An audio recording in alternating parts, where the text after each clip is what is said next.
Hello and welcome to Fancy Football this afternoon on the second day of the month of August 2024. It's good to be back here and it's good to have we all on this show to talk football this afternoon. Dual bid for from Manchester United rejected by Bayern for Ligt and Mazraoui. RB Leipzig have rejected Barcelona proposal for Dani Olmo. And where is Scott McTominay going to play next season? Not Manchester United, either Fulham or Spurs.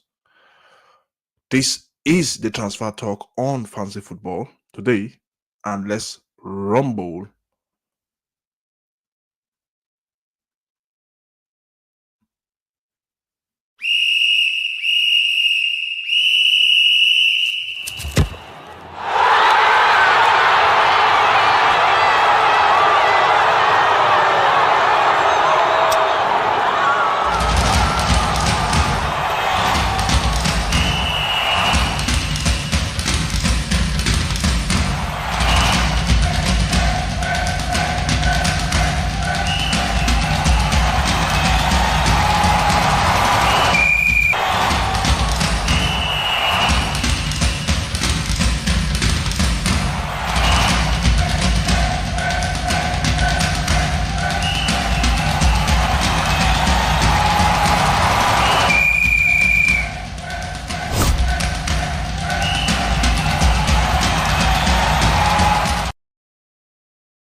Both Ligt and Mazraoui want to join Manchester United. And not a while ago, United had some certain bid rejected by Bayern for the dual. Bayern actually wanted 50 million euros for the Ligt and 18 million euros for Mazraoui. The value of that bid, we don't really know the amount of the bid that went in. But if we look at these two players have had personal terms agreed with United. All they need is a green light from Bayern and said, we want, this is the amount, this is what we want. But United are not really willing to pay that 50 million euros for Ligt. I don't think Ligt worth 50 million euros. I don't know what you think out there. But as you subscribe, you smash the notification button. Please tell me what you think about this deal. If you look at, if we continue to look at for Mazraoui, so let me just pop up something on the screen for us so that we get to know where this deal is currently now. For Mazraoui, he rejected West Ham and agreed personal term with Manchester United. Now, I think news just coming in now. Okay. Look, it's understood that the agreement reached between Manchester United and Noussair Mazraoui is on a 5-year deal, valid until 2019. I mean, 2029. It also include an option for a further 1 year, 2030, same as Joshua Zexis and Leno Euro. So Mazraoui waiting for United as they have to sell Wan-Bissaka. So if you look at for Mazraoui, it's not just something they just went into now. They have to sell. And when I mean they have to sell, they have to sell at least one player, Wan-Bissaka. And as we currently speak now, talks are ongoing between United and West Ham on a fee to be paid for Wan-Bissaka. So let's see how that deal pan out today. Let's see what's really around the corner for that deal specifically for Wan-Bissaka and Mazraoui. I think that deal will go through. So furthermore, let's move on. There are also some. Furthermore, if you look at, let's see if we can pop this thing up on the screen, please. Sorry. Let's see if we can share the screen here.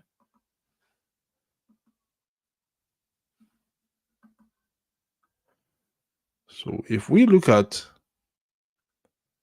I don't want us to really go into this. Let's go to the full screen. So if we look at this deal, just look at the deal. For the Mazraoui deal, let's look at. For Mazraoui, I think there's an assurance from United that they will sign him. There's an assurance, but Wan-Bissaka has to go. That is the assurance. Wan-Bissaka has to go with respect to the Mazraoui deal. So Wan-Bissaka has to go, and if Wan-Bissaka goes, then they could really capture the signature of Mazraoui. So what United need. Thank you so much, the Football Fan Zone. Thank you so much. Big ups to you too. But what United wants to do with Mazraoui is that they just need a go ahead from the play, not from the from. They just need to sell. Sorry, they need to sell Wan-Bissaka, and once they sell Wan-Bissaka, then every other thing will take shape with regards to that deal. So this is what Fabrizio Romano is saying just 9 minutes ago. The agreement between Ligt and Manchester United remains valid.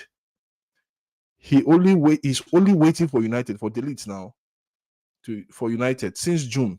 Same as Mazraoui, waiting for United since last week. Player agent Rafael Peneta agreed a 5-year deal plus an option for 2020 for both players. So for United fans out there, it is United that holds the key now. United, according to local palace, United has the yam and has the knife. So they need to know where they want to cut the yam, or how they want to cut with the knife. So United have the yam, they have the knife. So what I mean is that United have the keys to unlock the transfers of this player now. I think the hold up is an agreement for a fee. And that is why this morning United submitted a bid of 10 million a bid for these two players. They submitted that bid for these two players, and they were expecting at the end that Bayern will say, okay, we can take this deal. No amount is being mentioned currently so far for these two players. But what is out there is that Bayern rejected the bid for both of them. Bayern won 50 million euros for Ligt and 50 million euros for Mazraoui. I don't know how possible Bayern think that they can get a player that they can get 50 million euros for a player that they've not really featured last season. I think it's ridiculous. For me, I think Ligt worth 35 million pounds or 40 million euros thereabout, with add-ons of 45 million euros. Then for Mazraoui, I think it's straightforward. United will pay that amount once they sell Wan-Bissaka. So they need to sell Wan-Bissaka, and I think Wan-Bissaka will leave at the end of the day. So so United are holding up for 25 million pounds on Wan-Bissaka, which I think is they won't get that amount. They can get that for McTominay, but they will get 20 million pounds from Wan-Bissaka. They will get that for Wan-Bissaka. So tell me what you think about this deal. Let's interact. Let's talk. If you want to come on the show, I can give you a link that you can come on the show privately. So just private chat me on the chat and listen if you want to come on the show. And let's talk about this whole saga for the Ligt and Wan-Bissaka. So let me see. Somebody just sent in a message now, and it's saying that they should also take 20 million for Scott. No, I think for Scott they say 23 million on ground now from Fulham, but United want 30 million. I don't buy it that United will just let players go like that. You have to hold your ground as a big team. Because you want to offload players doesn't mean that you just let players go on a free, but because no, it doesn't add up. Scott McTominay, if you want to sign him, he's an asset. Yes, he might not be defensively minded in the midfield. He might not be that player that you expect will boss, but he guarantees you goals up front, whether you like it or not. He guarantees you goal at least up front. We know his runs, we know everything. So I think if United are really mean business, 30 million euros, Fulham, come take it. And I don't understand if they want to sell the player. If clubs like Fulham want to sell the player, they put exorbitant fee on him. Look at the amount of money they put on João Palhinha for the 60 million euros, for Christ's sake. 60 million euros. That's what they put as the asking asking price for Jano. And Bayern fought, and they reduced it down to 50 million euros. So I don't think it should be like that, because you're a small club. If you're a small club, you want to sign a player that guarantees you goals.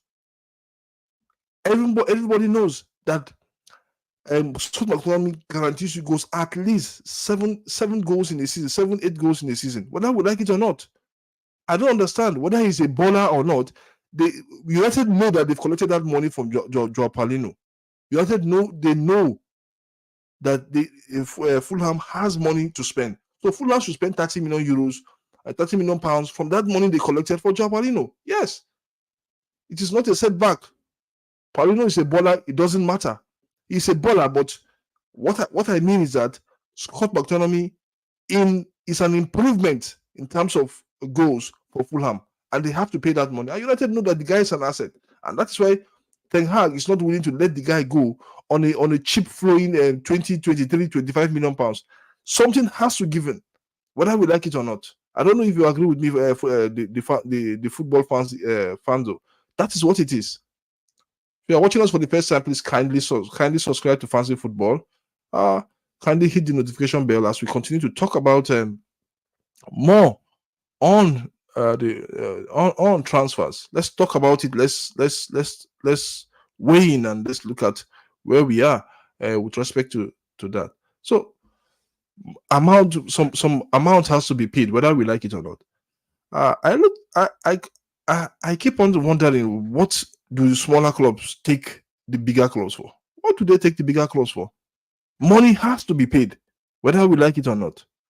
Money has to be paid. Okay, let's keep on talking. Everything has been also on the news. Hopefully, let's move on from Eric Ten Hag and okay, still on Mazraoui. Like I said, for Mazraoui, I keep on referring to that. Let's go back to that Mazraoui story. I think some update came in. Sorry, Mazraoui. Okay. For Mazraoui, this is another update that came in. Manchester United are keeping contact actively with Noussair Mazraoui, confirming their plans to bring him into the club. So that, like I said earlier, confirming their plans to bring him into the club. So, as soon as Wan-Bissaka leaves, which is understandably, United, or it's understood that United consider Mazraoui an ideal option, as he is also able to play both left back and right back as well. So I think it's a good one for them. So let me see much more comments coming in. Also, those smaller teams suffered from the head of the bigger teams. I don't think so. Everybody has a. That's why in the Premier League, everybody has a level playing field. You have a bigger club. It's the same amount. It's the same amount of. The only difference is that the prize money will be different depending on the position you are in the team. But the TV rights are equal on the same power for every clubs. Every clubs go in with the same TV rights at the end of the season. So I don't understand.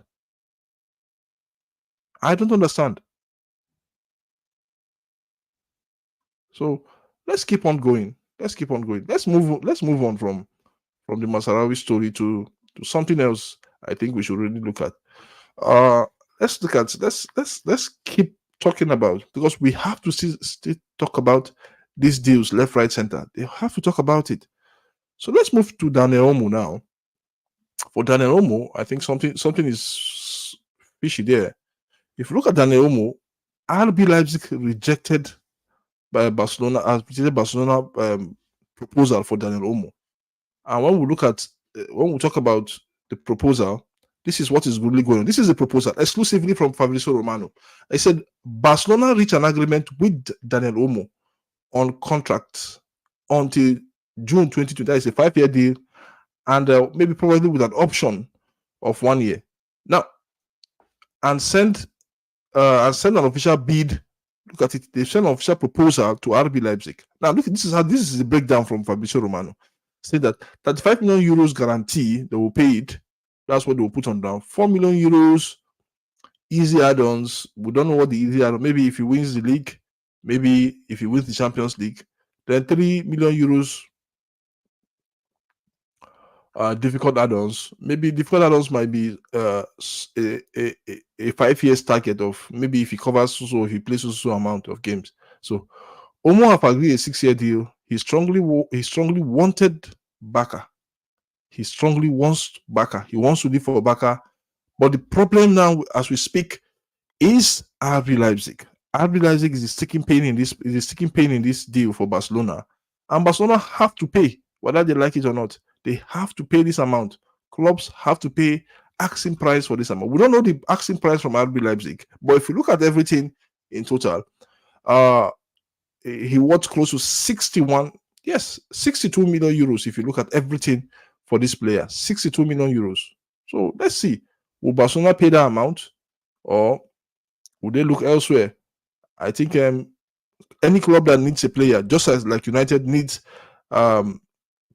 Mazraoui and the Ligt, they have to pay that amount for them, or negotiate something capable, something the other club on the other side will like. So for me, I think it's doable. It's something doable. It's something that we can really sit down and talk about. So as we keep on going on Fancy Football, please don't forget to subscribe. Don't forget to like our videos as we keep on talking. We need more likes on this video. At least 10 likes today, please. For those of us that are watching, 10 likes, and let's keep the ball rolling.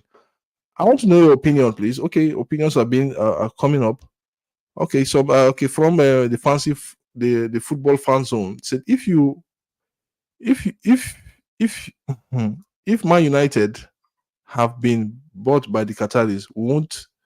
No, I don't think so. It's still the same thing because the Qataris will not use their money. Remember the Fancy fan zone. No club owner can use his money to run the club. That's why the PSLR is there. That's why Man City is taking the Premier League to court. So no club owner can pump money to the football. That side of running footballer is long gone, and that is why, as a club, if a club has to generate and has to spend what it has from its profit, you have to spend from your profit. It is what the club has that can go in. It's not just a difference. There's no need for us to be going into this issue of if they have the Qatar. Yeah, it's good to have the Qataris. That is on the other side. But in terms of money being spent, and that is why if you look at Newcastle, they see suffering. They have the most expensive owner in the Premier League. In terms of what they can spend. In terms of what they can spend. But let me say this to you, the fans, the fancy. Sorry, let me say this to the football fan zone. Because of the PSLR, every club has to spend what it generates. Every club has to spend what it generates. It's frustrating that gone are the days that the likes of United can't really generate much more because you have other clubs competing within the sphere. If you look at the way City was strong before, it is the owners that are pumping money. It is the owners that are pumping money. No, they haven't left. Sorry, let me correct that opinion. They left Newcastle, bro, and they want to buy Spurs. No. Please, let me correct this assertion. The Saudis are still there. They've not left Newcastle. What happened is that Amanda Sleeve, who was the face of the team, and the other guy, they left the club and sold their shares. Please understand this, please. They've left the club and sold that. The Saudis are still there. The Saudis haven't gone yet. They are still there. Please go and check your record, please. And it is there. The Saudis are still there. It's only Amanda Sleeves and the other guy that has left and sold their shares to the Saudis. Please, let's take this in cognizance, please. Let's get our information right. Do I really think let's keep rolling? Thank you for subscribing. We just moving on. Thank you for subscribing. Thank you for hitting the notification bell, and thank you for liking our videos. We keep on rolling. What else again? Let's move on. For Dani Olmo, I don't know what you think. Should Barcelona up their bid I don't know. Should Barcelona up their bid? Barcelona have to up their bid whether they like it or not. This transfer market is serious. No much more activities, but clubs are holding their grounds, and I just love it. No much more activities, but clubs are holding their ground. Clubs are sticking to their plans, and clubs a lot of things are really happening. So let's see what will happen at the end of the day, because it's just so funny. We see how from now till the end of September, I guess, the end of September, to bring in who knows, to bring in players. So for clubs to bring in players. So but clubs are holding their ground, and let's see what's going to happen.